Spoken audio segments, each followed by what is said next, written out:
Hey everyone, I'm Anish and welcome back to PrepFusion. So until now we have been studying about the Nikes, right? We have been studying about the mapping theorem and what is the theory behind that, and we did few problems related to the mapping theorem, right? We understood what mapping means. Okay, now in this lecture we will study the summary of mapping theorem. Okay, basically what we'll learn, right? We'll just summarize it because that much theory is not required for a gate examination, right? The summary is mainly important, and what is important, that's why I have written it down, the summary that is important for a gate exam, right? And about the Nyquist stability criterion, like with the help of mapping theorem, how did Nyquist came up with a stability criterion, right? And the about the Nyquist contour. Okay, what is a Nyquist contour basically? Okay, so yeah, first let us understand like the summary, right? We have been studying till now, summary of mapping basically.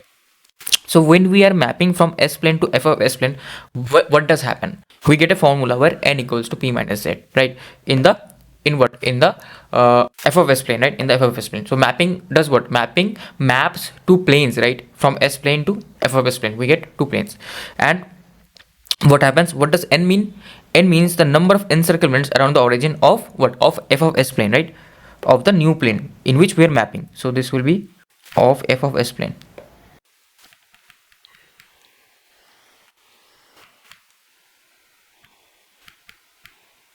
Okay, so okay, if I am getting enough space here,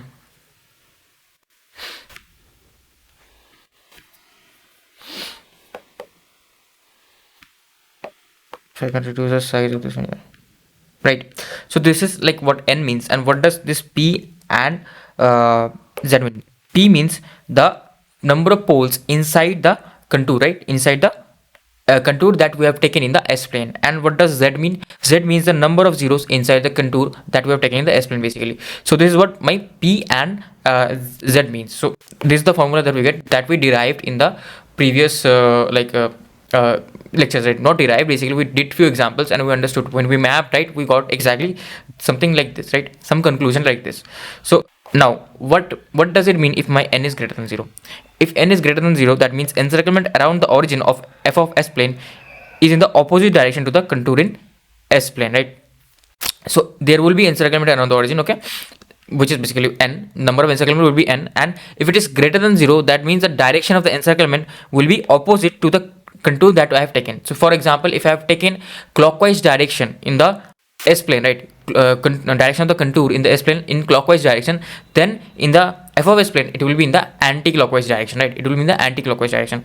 Now for n greater than 0, for n greater than 0, for n less than 0, my encirclement around origin of f of S plane will be in the same direction to the that of the S plane, right? Okay, the contour that I have taken in the S plane, if it is in the clockwise direction, then the mapped contour that is in the f of S plane, that will also be in the uh, same clockwise direction. Okay, why so is the case? Because 0, because what does n less than 0 means? Like n less than, not z, n less than 0. What does n less than 0 means? N less than 0 means my number of zeros are more than number of poles. So obviously number of zeros, they don't change the direction of the contour. So yeah, that is one thing. And if n is greater than 0, what does that mean? My number of poles is greater than the number of zeros, right? Like number of poles inside the contour is greater than the number of zeros inside the contour. Then what does that mean? That means obviously poles change the direction, right, of the mapped contour. Hence that's why the direction changes. And number of encirclements, already told you the formula, right? Number of encirclements is n equals to p minus z, right? So yeah, this is about the n greater than 0, this is about the n less than 0. Okay, now let's understand a very simpler method to understand how many times this mapped contour, right, is or is encircling the origin. Okay, so you might say, like, we can simply understand just by locating the origin, and just by seeing, like, here, if we have some cases, right, like here or here, right, what I can see, yeah, this is originating, like, encircling one time and then twice. Okay, is there any other easier fixed method for it? Let's see, is there any other fixed method for it? So easier method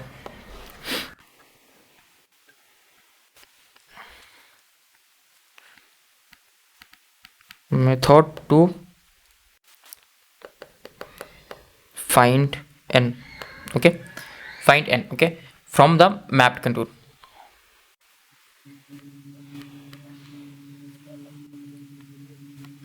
Mapped contour.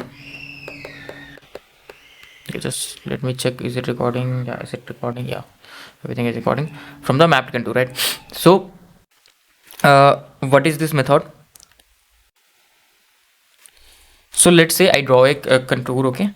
I draw a axis, right? I draw a plane where I have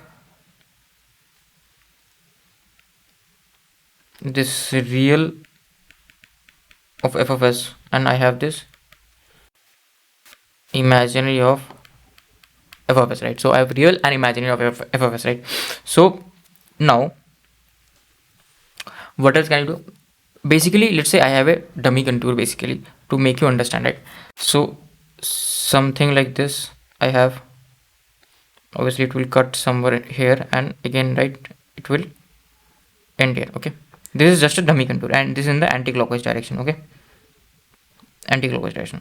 So from here you can say, yeah, it has two encirclements around the origin, and it is in the anti-clockwise direction. So basically the contour direction will be in the like, now it is depending if n is greater than 0 or less than 0, depend to direction, right? So yeah, this is the anti-clockwise direction. Now is there any other method that I can tell how many number of encirclements are around this origin? So if I do one thing, I just draw a straight line from the origin and cut these two contours, right? Just cut these two contours, and I check at how many points is it cutting the contour, right? How many points is my straight line cutting the contour? Okay, from there I can understand how many number of encirclements are there, okay, around the origin. Okay, this is a very simple method.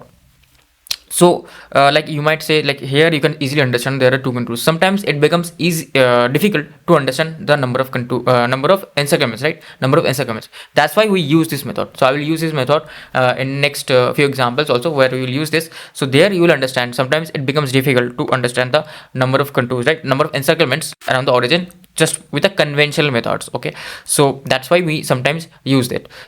So yeah, this is the basically simple method. So basically what I can say is, what is happening? Okay, sorry, we have to, like, my app has again crashed. So yeah, sorry, like there was a bit of crashing in my tab, and I also written the points, right, what I need to take care of. So for finding n, right, number of encirclements on origin, what we can do, we can draw a straight line, and the number of cuts by the straight line on the contour will give us the number of encirclements around origin, right? Will give us the number of encirclements around origin. Okay, and also one thing you have to keep in mind is that the straight line should not pass through where contours are touching each other. Like, straight line should not pass through here. So if I just pass my straight line through here, what do you understand? You will understand this, there is just one cut, right? That you may say, yeah, it is n is equals to 1, but that is wrong, right? So that is one caveat that you need to take care of, that straight line should not pass through this this point, right? This point the straight line should not pass through where the two contours are touching each other basically. Okay, so now this is about the method to find n very easily, right, and just in seconds. Okay, so now what is another thing, the difference between the enclosement and the encirclement. What does enclosement mean and what does encirclement mean, right?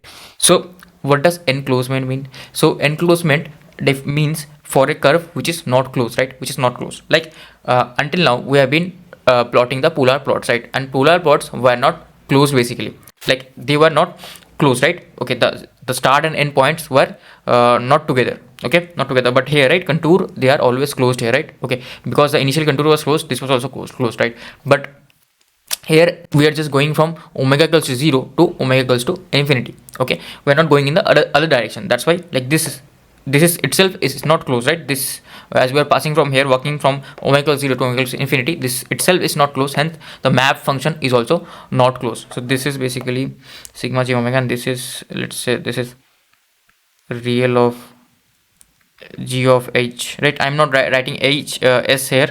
It is understood that they are function of s. Okay, or omega, you can say. So yeah, now what does encirclement and so what does enclosement mean basically? So as polar plot is not closed curve, right? So enclosed is used for closed curve. So as we can see that this a, right, if you try to close this curve, okay, like I'm moving from omega equals to 0 here, right? This is a very standard OLT, right? Omega equals to 0, I'm ending here omega equals to infinity, right? Omega equals to infinity. Okay, So this is okay. Wait, just let me color this differently. So this is starting from omega 0 to omega to infinity. Now what will happen? Like I'm going in this direction, right? In this direction. So I will, if let's assume that if it becomes closed, like this is just a my method, okay, not the definition. Actual definition I will tell in the next slide. My method. If you assume that this is closed, right? If you assume this is closed and like we are starting from here, ending from here, like we are going in the what clockwise direction, then I will go again in the clockwise direction because it is always almost symmetrical, right? Almost symmetrical. Like if you complete the plot, right? If you complete the plot and connect these two, what you can see is that this A is inside this closed contour and this B isn't, right? This B isn't. Then like you can say that yeah, A is enclosed within the polar plot and B isn't, right? So this we can say as enclosed. Don't worry if you didn't understand this, right?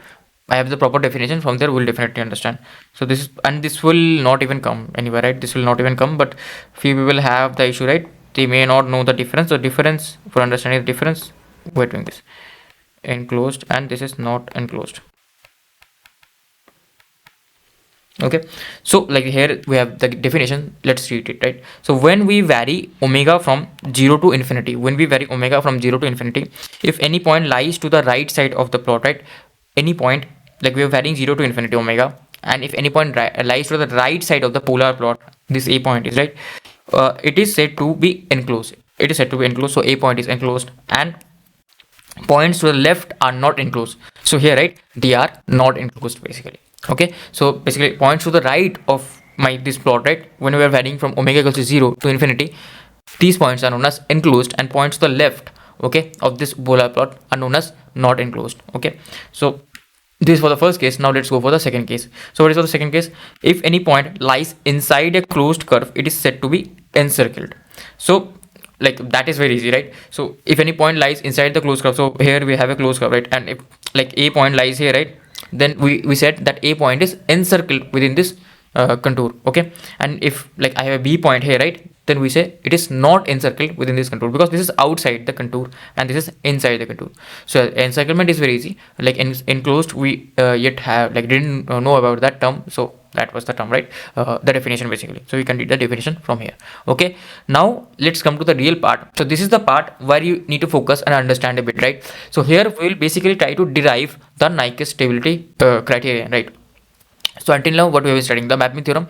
Now we'll apply the mapping theorem and try to find the stability of my CLTF with the help of OLTF, and this time, right, we'll find the absolute stability, not the relative stability. So with the polar plot, what we did, we are only able to find the relative stability. We weren't sure that like yeah, if these two are true, right, if gain margin and phase margin are greater than 0, then we can say this is relatively stable, but we cannot for sure short say that it is stable, right? But here we can absolutely comment on the absolute stability of the CLTF with the help of OLTF. Okay, so yeah, let's do that. So what do we know?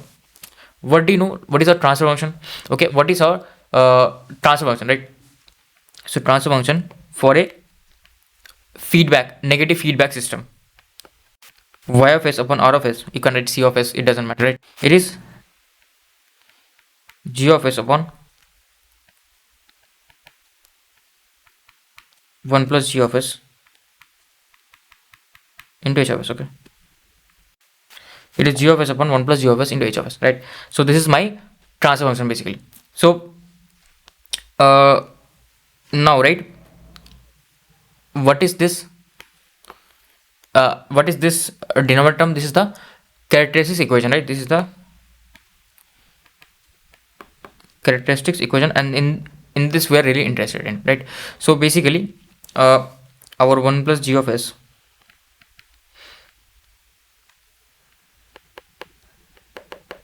into h of s, let me just go this side, 1 plus g of s into h of s equals to 0 is known as the characteristic equation, right? Okay, now the roots of this, right, are basically the poles. Now if these poles lie on the right hand side of my s plane, then I can say that about the stability, right? So here this is not my characteristic equation, this is my characteristic equation, sorry. So if poles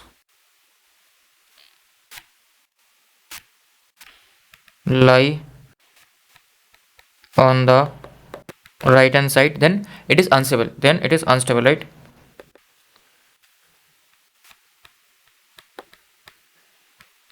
then it is unstable. Okay, then it's unstable. Now, how to understand that? So, like, how to find that my poles will lie in the right hand side or not? For that, we have to do few things, right? First, let us take our OLTF, right? What is our OLTF? OLTF is g of s into h of s, right? OLTF is g of s into h of s. So g of s into h of s, which is equal to n naught upon s, n naught s by d naught s, right? So which is n naught s by d naught s, right? So this is numerator but denominator. This is taking just a function which is a function of s. Numerator is a function of s and denominator is a function of s, right? Which is assuming few things. Now, like, what does 1 plus g of h of s become then? So then my 1 plus g of s into h of s equals to 1 by n naught of s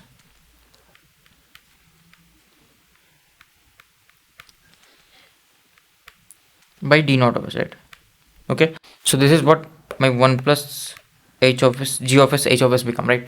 So I can rewrite this, right? I can rewrite this as d naught of s plus n of s divided by d naught of s. Okay, this is what I can rewrite this.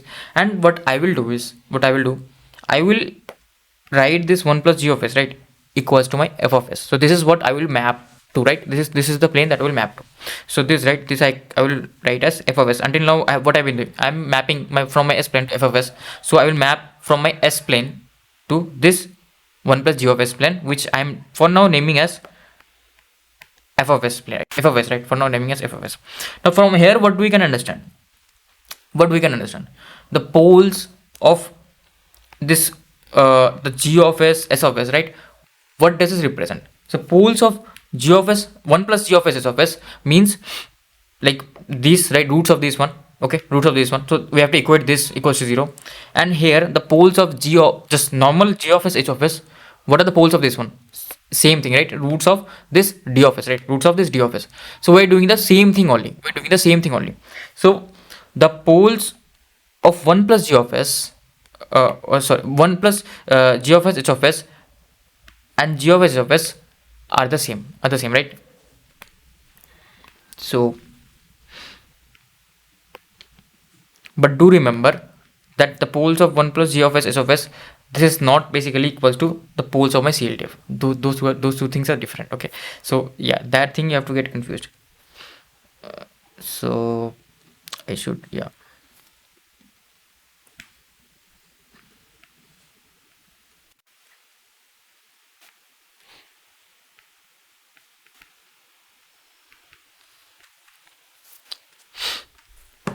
What is poles of CLTF? Poles of CLTF is basically this one equals to 0. Okay, that is equals to 0. That is different, right? So that is basically this one. We'll understand that is basically this one.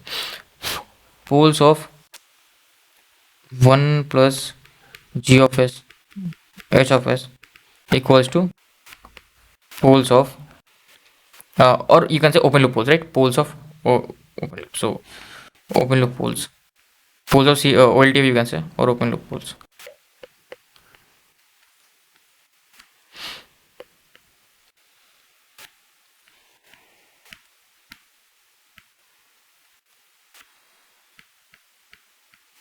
Open loop poles, right? Now, what is the zeros of this one? Zeros of this is this, right? D of s upon n of s. Now, what are my poles of CLTF? Poles of CLTF are the roots of this equation, right? Equals to 0. So, if I make like roots of this, I will just write in rough to make you understand, right? So, what are the roots? 1 plus g of s into h of s equals to 0. That means if I replace with this one, right? So d naught of s cross multiply on both sides. So I will be remain with d naught of s plus n of s equals to 0. Okay. And what is this? Equals 0. What does this mean? This means basically zeros of this 1 plus g of s is of right? Zeros of this one. So like if I equate this one to 0, so that means I'm equating the numerator with 0. That is a definition of 0, right? That is a definition of 0. So that means this is zeros of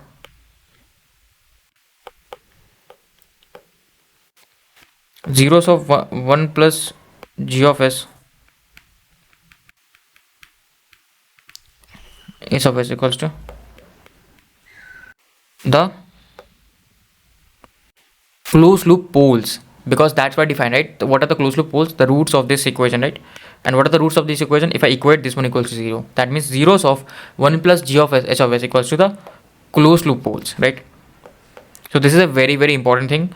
Just rewind the video again if you couldn't understand, right? I tried to like write everything and stuff, so just rewind the video if you couldn't understand. Okay, so like I hope you got it. Or what you can do, just replace this 1 plus g of s with n naught upon d of s, right? So if you replace this one, okay, so I'll show you, right? I'll show you. Oh no,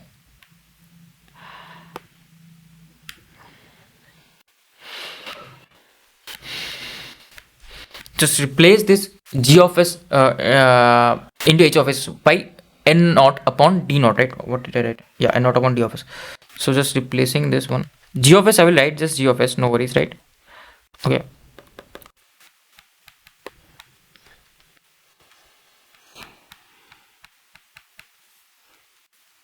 upon d of s. Okay, so sorry if like you are hearing any screaming sounds, like children are playing around. So yeah, this is g of s, so this is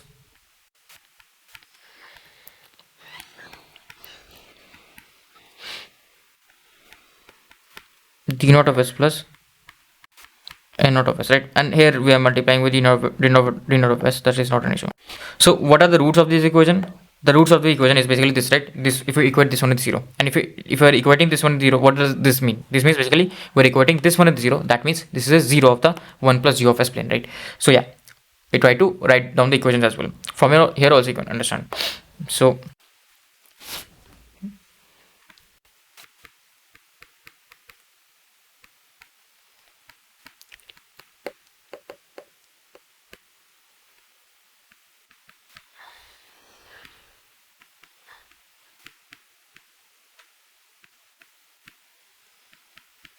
sealed, okay, positive sealed. So this is like the main concept that we want to get it. So basically it, what we'll do, we'll map our s plane to 1 plus g of s h of s plane, and that is basically the that will give us one criteria, and according to the criteria we can tell whether uh, it is stable or not. So basically that is what we will do, right?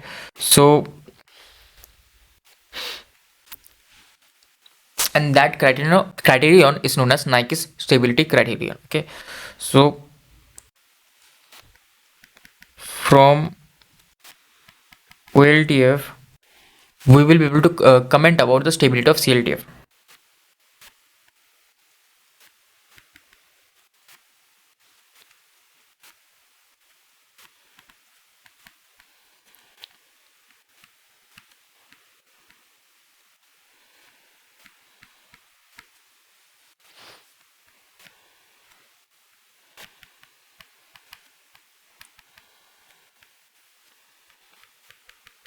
Stability of CLT, right? So what does the stability mean? The stability means basically, so this is basically what we'll do, we'll use a mapping theorem, basically using mapping theorem. Okay, and this is basically known as the Nike's stability criterion, right? So this is known as the Nike's stability criterion. We will also understand this. Okay, basically Nike's stability criterion is nothing but it is just using the mapping theorem and telling us about the stability. Okay, and like what does it tell? I will tell you, right?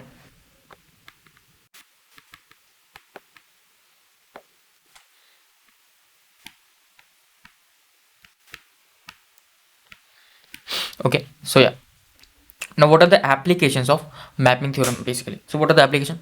So first is basically, let us take a closed contour which is a semicircle of infinite radius in the S plane that sweeps the entire right hand side of S plane. Okay, why are we doing this? I will explain it. So what is it telling us? We have to take a closed contour which is a semicircle, that is okay, and which has a infinite radius. Radius is infinite. Okay, so and it sweeps the entire, basically what we want to do, we want to sweep the entire right hand side of the S plane, right? We want to sweep the entire right hand side of the S plane. Okay, that is what we want to do. Entire right hand side of the S plane, and yeah, So how will the contour look like? So basically, right, if you want to sweep the entire right hand side of the S plane, and we are taking contour, so it is like a closed curve almost. So it will look something like this. Okay, it will look something like this. Obviously, this is going till infinity. I will not be able to show infinity because I have limited, right? I have limited screen, so I will not be able to show. But just understand, this is a semicircle of infinite radius, right? Semicircle of infinite radius. This is not ending. So this is known as this is the contour, right? This is the contour, and this contour is known as my Nyquist contour. This contour is known as my Nyquist contour.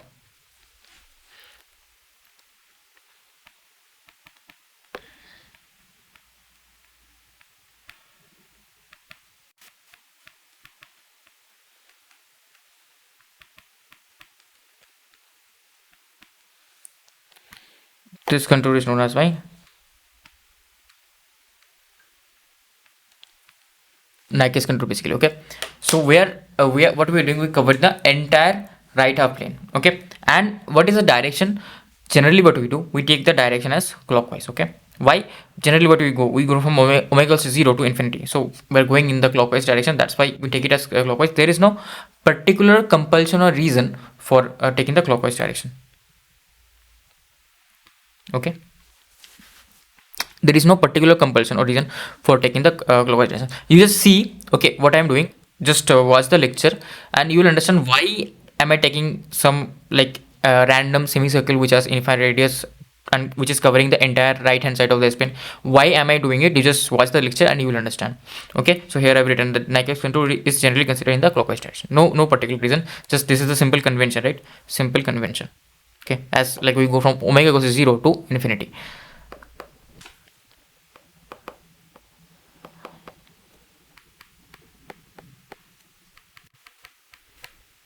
Okay, so now for closed loop stability, what do we want? So here, right, I told you one thing.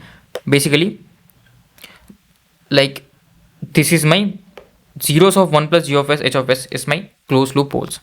And what does zeros of 1 plus g of s h of s mean? Zeros of 1 plus g of s h of s mean that zeros of, where is it?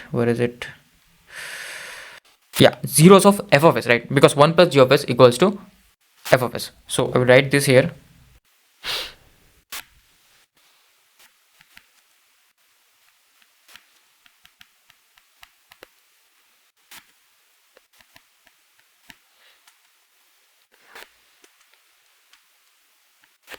One plus g of s h of s equals to f of s, right?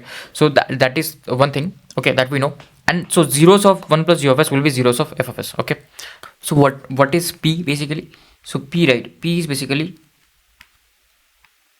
number of poles of f of s inside our this Nyquist contour. Okay, inside the Nyquist contour. This is known as the Nyquist contour, basically inside the Nyquist contour. Okay, and what is z? Z is number of zeros of f of s inside the Nyquist contour. Okay, like this is the definition that we haven't given, right? The summary I told you, right? Just at the start of the lecture. So summary, if you just see here, yeah, my n equals to p minus z. And what is p? P is the number of poles inside the contour of, number of poles of what? Number of poles of this f of s, right? Number of poles of f of s. So I missed here. Number of poles of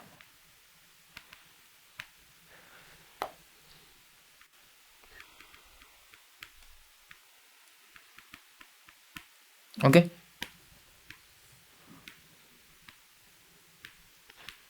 number of poles of f of s, basically. So this is what my p and z are, right? This is what my p and z are. Now like here, what are we interested in? What does our contour look like? Contour encircles the entire right half plane. So what do we want? We don't want any poles of my CLT, right, to lie on the this right hand side. Okay, this is basically the pole 0 diagram, and we don't want any poles of my CL2 to lie on the this contour, right? On the right hand side, okay, on the right. That's why we took a contour like this one, which is covering the entire right hand side. So okay, which sweeps the entire right hand side. That is the reasoning behind that. We don't want any of the poles of my CLTF to lie on the right hand side. Now what does poles of my CLTF mean?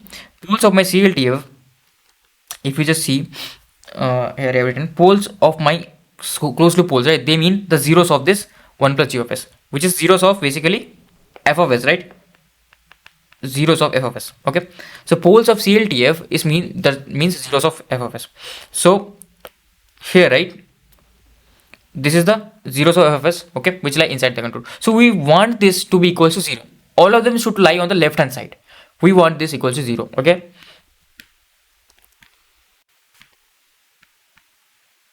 so this is basically equals to closed loop poles which lie on the right hand side, because my contour is on the right hand side itself. Okay, closed loop poles on the right hand side. As my contour is on the right hand side, so this only tells us about the poles which lie on the right hand side, right? So this is equals to number of this is equals to z. So we want this equals to 0. Okay, we want this equals to 0. Okay, we want this equals to 0. So this is what we basically want, right? So we want z equals to 0. So for z equals to 0, what does that mean? That means basically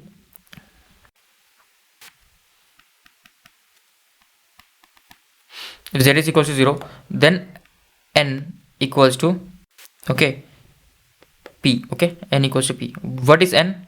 What is n? N is the number of encirclements. N is the number of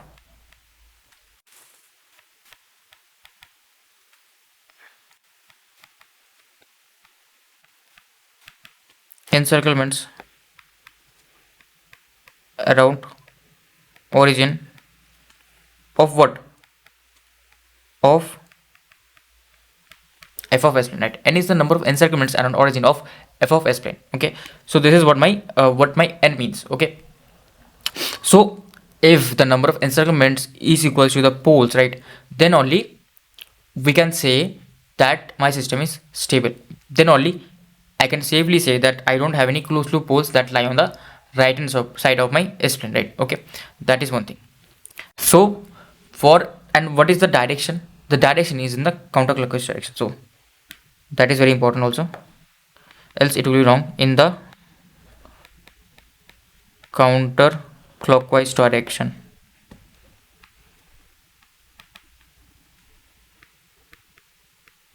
Now why is this the case? Because my contour was in the clockwise direction. Okay, my contour was in the clockwise direction. So I will highly recommend you to revise this lecture once again, because here where the most confusion starts. So I will highly recommend to go through the notes, repeat going through the notes, and I will highly recommend to watch the lecture again in 2 weeks, right? If you don't understand, so what does, like, for stability, for closed loop stability, what should happen? So for closed loop stability,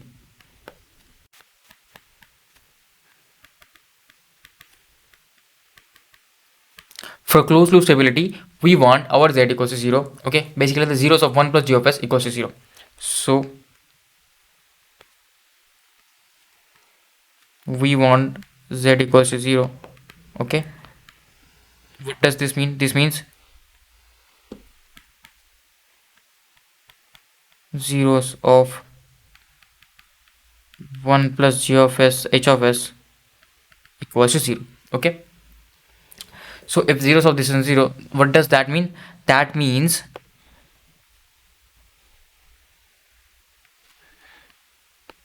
the contour of the mapped contour, right, or the contour in the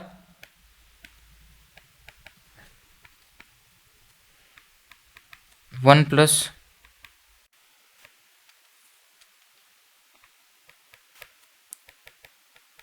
g of s h of s plane, right?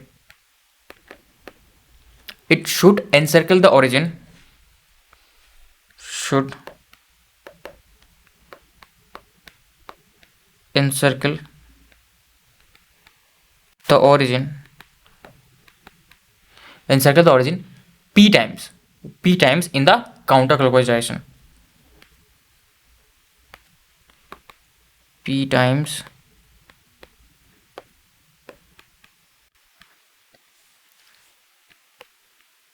in the counterclockwise direction basically. Okay, this is what this statement means basically. Okay, for closed loop stability. So this is very important, right?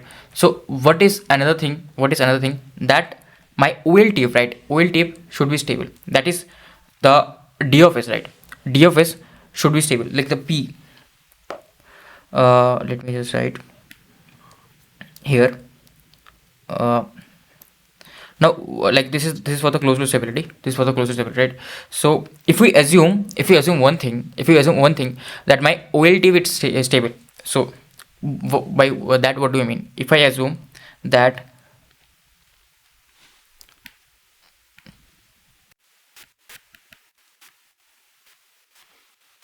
let's assume that my OL tape is stable, what do I mean by that? That if I apply my final value theorem, okay, as s tends to 0, s g of s h of s, right? Okay, if I apply my final value theorem, this is either equals to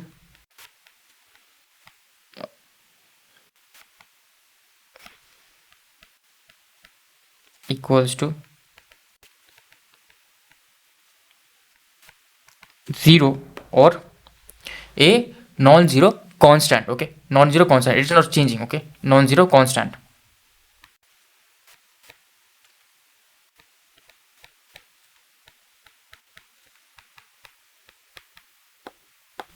Now if this is the case, what does it mean? This means the poles of this g of s h of s lie on the left hand side. This is I already told you, right, about the stability and stuff. If like I am getting a finite final value, right, final value theorem is applicable, then obviously my poles of whatever function this is, this, let's say this is x of s or whatever this is, right, this is the poles of this one is lying on the left hand side. And what are the poles of this one? This is basically d naught of s, right? So poles, like poles of this, right, poles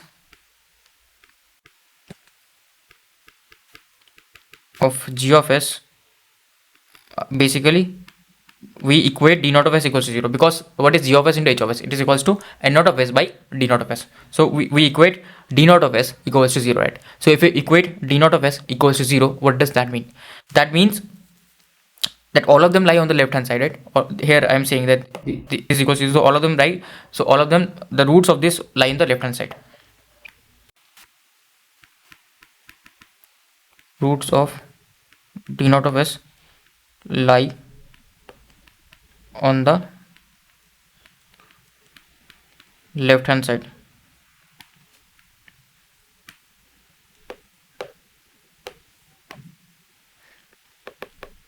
Okay, roots of this lie on the left hand side. Now if roots of this lie on the left hand side, what does that mean? That means my p, right, p will be 0. P will be 0. Why? What was p? P was the number of poles of f of s inside the Nyquist contour. Okay, or what I can say, what was the number of poles? Number of, like the poles of f of s is basically poles of 1 plus g of s h of s. Now what are the poles of 1 plus g of s h of s? The poles of 1 plus g of s h of s equals to open loop poles. And what is open loop poles? Open loop poles is this d of s, right? Open loop poles means poles of g of s h of s, right? So here, right, poles of this, okay, which is equals to roots of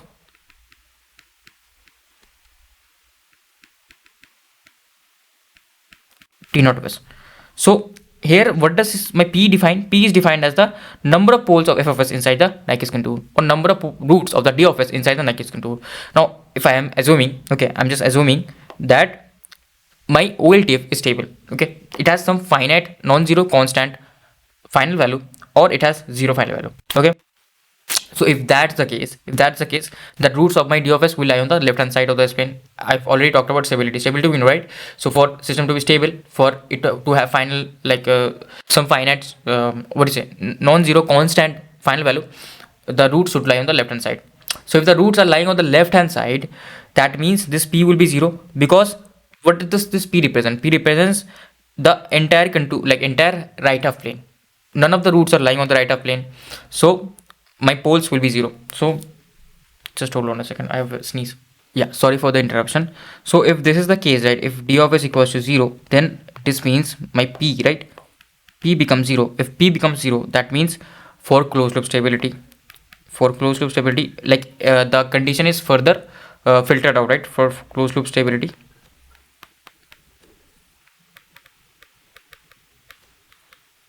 I can say that my n, right, n should be equal to 0. So basically, right, the number of encirclements around the origin of 1 plus g of s h of s plane should be equal to 0 for closed loop stability, right? If my poles, like if my OLT is also stable, right, or you can say if my p equals to 0, right?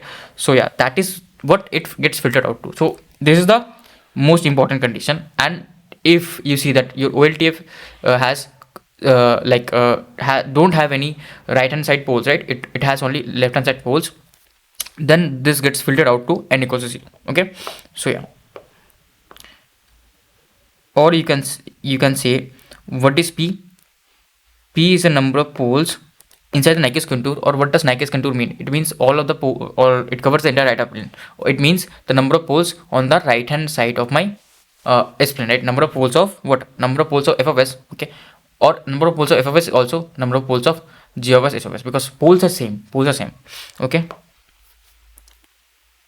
so you can understand on the right hand side. So I'm not writing it here, right? So yeah, this is the case about the Nyquist stability criterion. So basically this is the Nyquist stability criterion, nothing else, right? Nothing else. Now let's go to one relationship between this 1 plus g of s and this g of s h of s, because what we want to do, we don't want any 1 plus g of s h of s, we want only g of s h of s, right? That is the main important point here. We want to find everything with the OLTF, not with 1 plus g of s.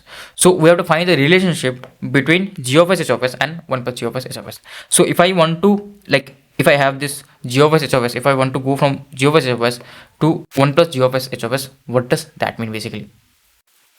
So, or you can do the other way around also. So let's say you are on the,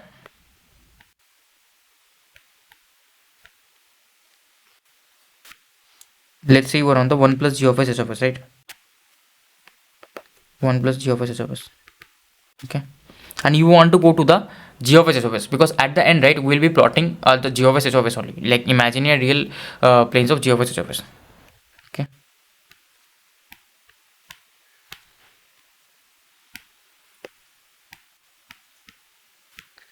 right.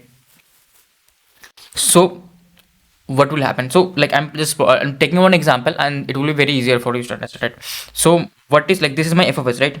This is my f of s basically. 1 plus g of s h of s f of s. Now I'm changing my f of s basically to, okay, so what does this mean? This means that this, what is this point?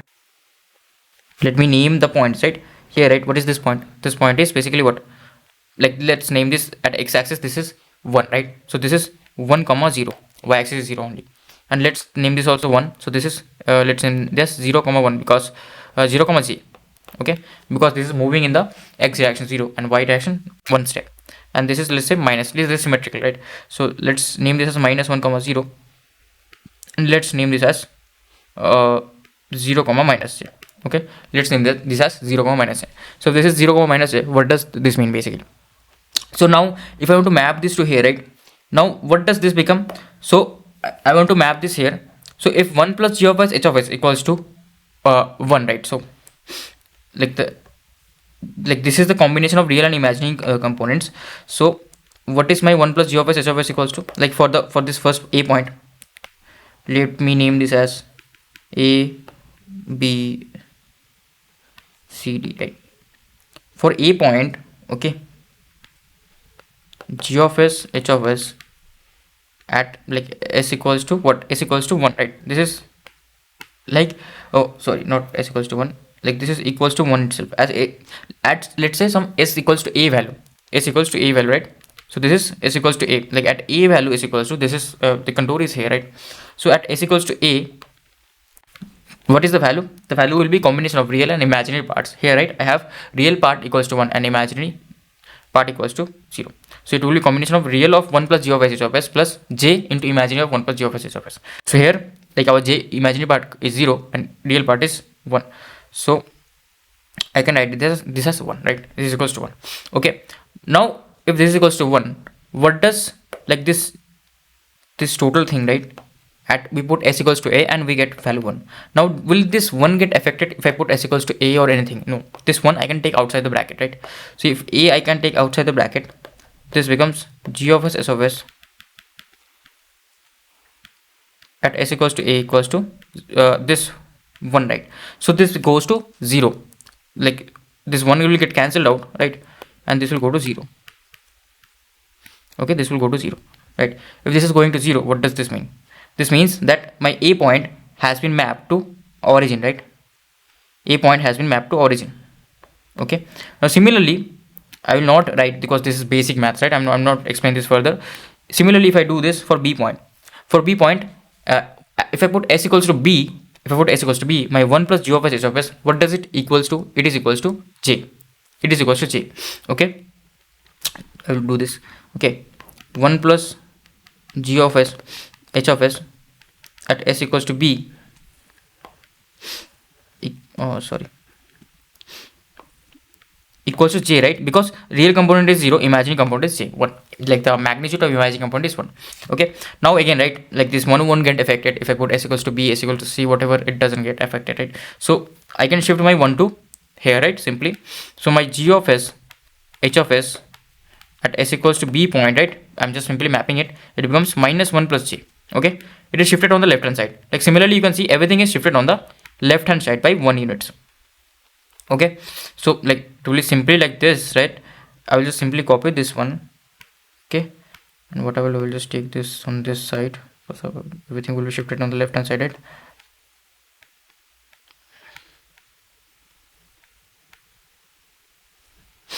Okay, okay, this is only 1 point, that is bad.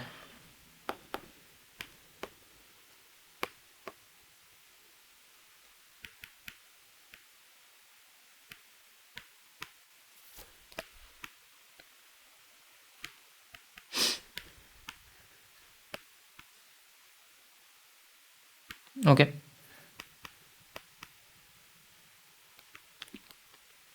so everything gets shifted on the left hand side by one units, right? 1 units, c, and this is d, right? C and this is d. So now what happens basically, right? What we can observe is the number of encirclements and origin for this one will be same as number of encirclements around minus 1 point, right? Minus 1 point, because everything is getting shifted by minus 1. So if this is minus 1, so this will get shifted to minus 2 here. Okay, I will write the points.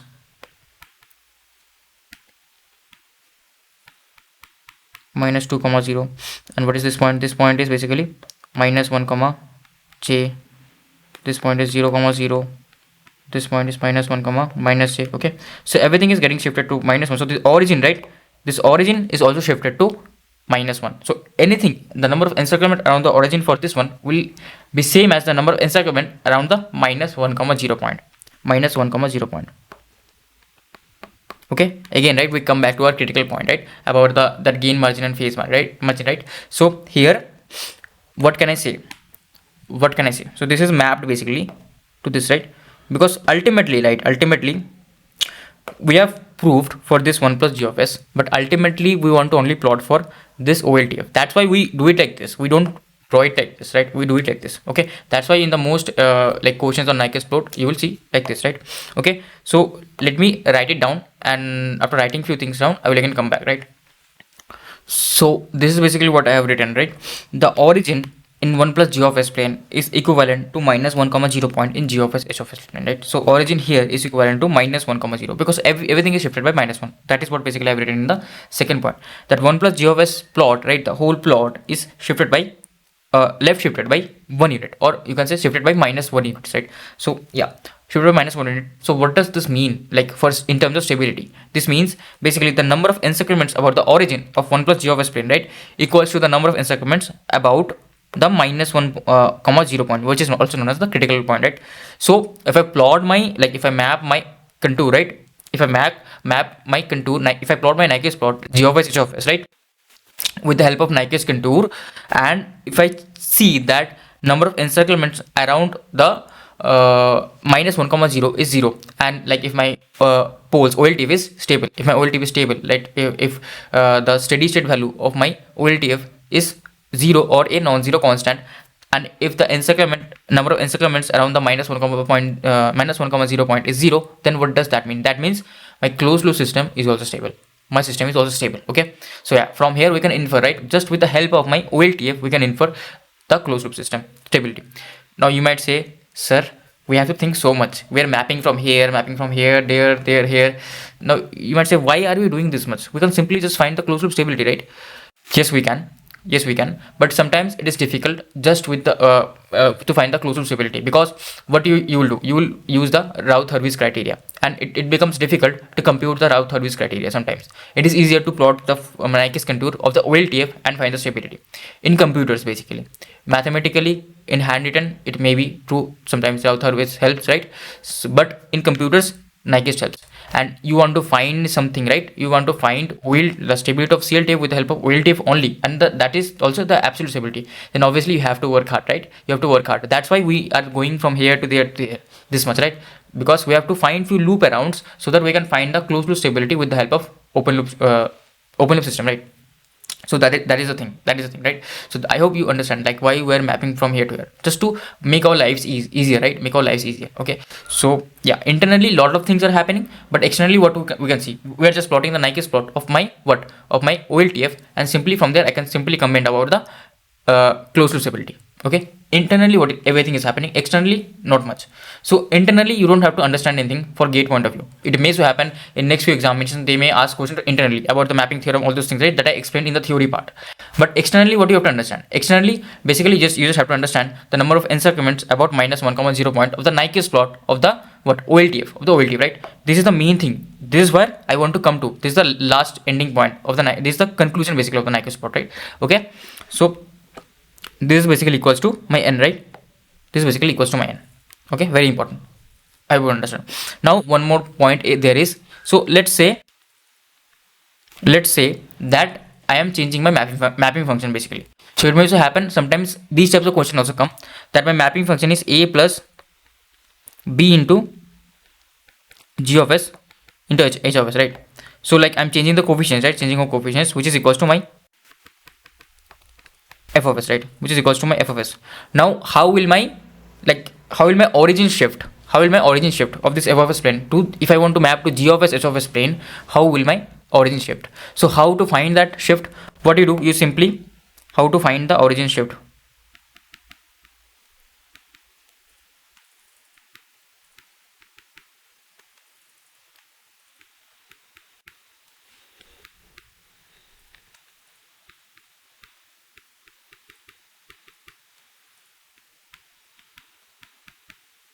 How to find the origin shift? So basically what you can do is simply make f of s equals to 0. Okay,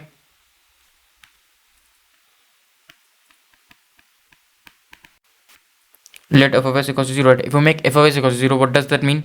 That means when f of s equals to 0, then what does my g of s h of s become? G of s h of s becomes minus a upon b. Okay, this is the amount of shift. This is the amount of shift.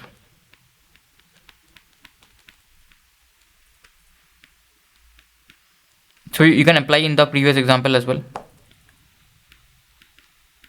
Okay, you can apply here as well, right? Like basically when does this is equals to f of s, when does this goes to 0? This goes to 0 when g of s h of s equals to minus 1. Basically at minus 1, so that is the amount of shift, right? Here everything got shifted to minus 1, so this is the origin, right?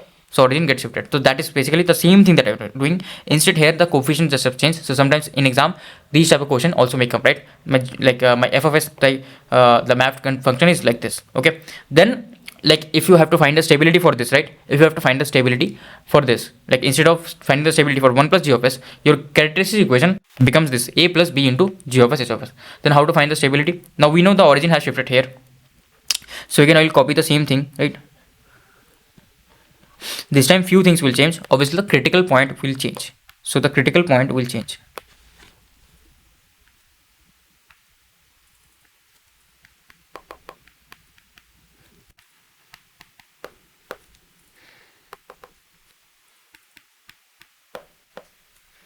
critical point will change, right? So a critical point change, basically the number of encirclements our origin of what, of not 1 plus g of h of s, it is basically a into, because my characteristic equation has changed, I want to find the stability for this new characteristic equation. So sometimes these types of equation also may come, right? So this is for a into b into g of s h of s.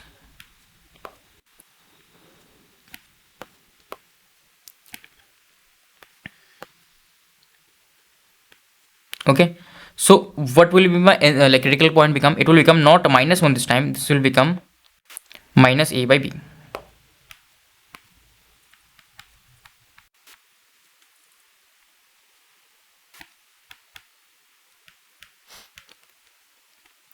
Minus e by b point, which is equals to n, right? Which is simply equals to n. Okay, so this, now I have to find the encirclements around minus e by b point for closed loop stability. Okay, for closed loop stability. So this is the critical point, right? Critical point changes.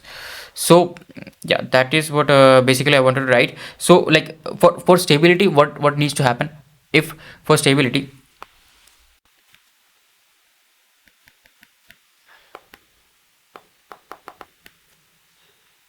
closed loop stability, basically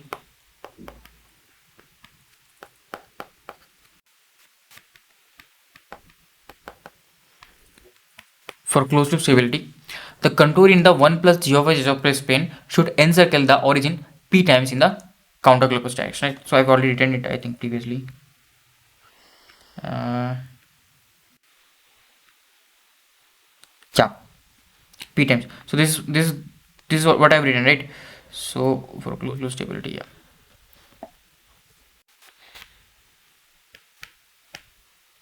Change the color of this one actually. So this is the case. Now if this is for the 1 plus g of s, then what can we say about the g of h of s plane? Tell me, in like where should it encircle, right? Here it encircles the origin. So in g of h of s plane, if I want to plot it, right, then where should the contour encircle? Tell me. If you said again the origin, you're wrong, right? So it is not in the origin, obviously. It is in the word minus 1 comma 0. That is the like origin gets shifted to one unit, right, on the left side. So instead of origin now, it will be minus 1 comma 0.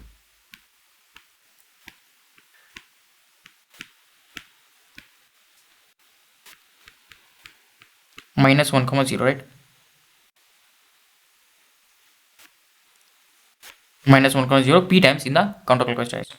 So when we want to map to g of s h of s plane, so yeah, this is, I have to color this in different.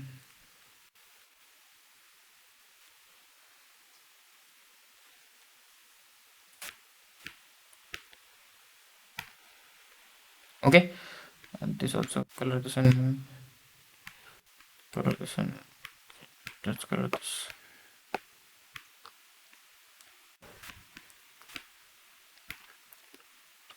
So this is the case 1 and case 2. So mainly we plot the Nyquist plot for this g of s h of s plane, right? We don't plot it for 1 plus g of s h of s plane. That's why we're more interested here.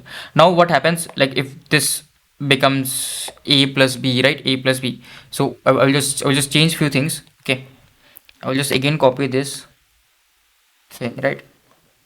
And if this becomes a plus b, basically for closed loop stability, if my characteristic equation changes. So if my characteristic equation becomes a plus b into g of s, right? So if this becomes this, now what happens? My critical point changes. It won't remain minus 1 anymore. What will my critical point become?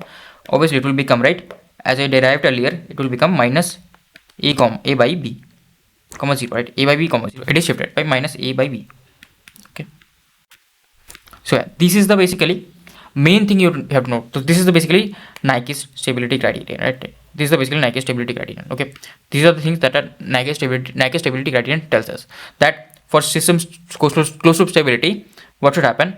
The contour in the 1 plus g of s plane should encircle the origin p times. And what is p? I've already explained. I won't explain. I've explained 100 times now. So you have to go through again or read the notes, right? You have to read the notes because this lecture may be confusing to you. In the counterclockwise direction, very important. Why? Basically in the opposite direction of the contour. Okay. basically opposite